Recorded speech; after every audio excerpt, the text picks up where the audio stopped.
how much is society to blame for this, Ryan? Because over the years, like, we've been inundated with, fathers who are portrayed in even sitcoms as a buffoonish, aloof father who's uninvolved and is just maybe a laughing, someone who's laughed at, Sure. this sort of war on masculinity in our culture today, where it's confusing for boys to muddle through life to try to figure out what it means to be a man. There's no doubt.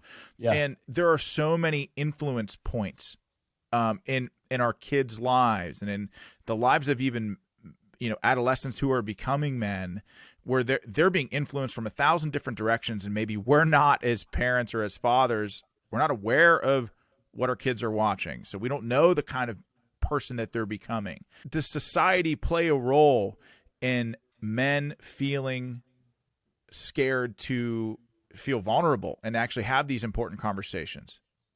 Well, the short answer is yes, but what is society comprised of? Billions of individuals.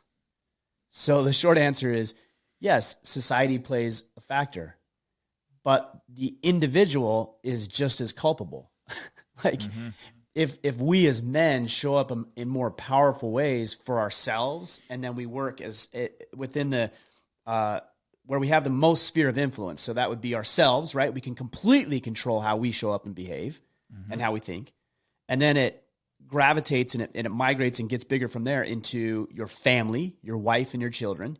Cannot completely control them, but certainly have the most influence over them relative to anybody else.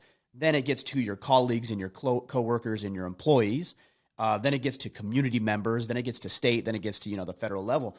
But yeah, it both does and doesn't matter. And let me explain what I mean by that. When we say that society paints men as bumbling buffoons and unnecessary and toxic masculinity, when I say it doesn't matter, what I mean by that is doesn't matter how society collectively paints men. Here's how I am going to show up. I am going to show up in this way, even if it is at odds with what I would call the doctrine of popular culture would suggest. That's where it doesn't matter. Where it does matter is one of the questions that I get probably daily at this point is, what can we as men do to change the tide of culture? And the answer is change yourself. Now, I know that's not the silver bullet. I know that's not the magical phrase that you're looking for. There's no button I can go hit on a wall that changes, culture or society. But if you do it, then you're going to teach your son or sons to do it. If you do it, then your coworker who really looks up to you is going to change as a result of the way that you show up. If you do it and you're serving on your school board, you're going to start to influence other school board members.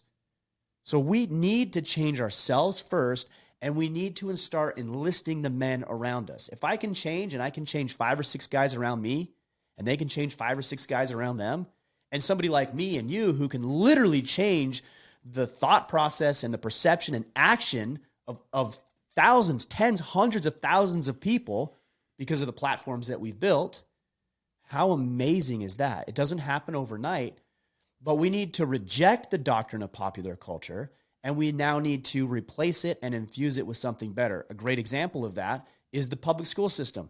We need to reject what the public school system is teaching. Now, it's not enough to say, I don't agree with society and culture, but let me go send my 4 kids to be shepherded by these woke, horrible individuals. Wait, do you really not let's really test what you're saying here. You say you don't want your children to be indoctrinated by the doctrine of popular culture, and yet you ship your kids to school for 5 days a week, 8 hours every day. Well, Ryan, it's hard.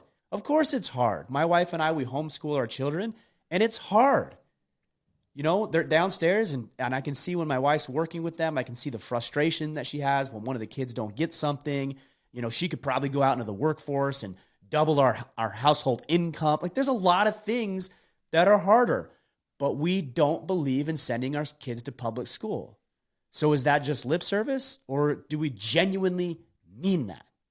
And if we genuinely mean what we say, like, oh, the school system's horrible, then you're not going to send your kids to the school system.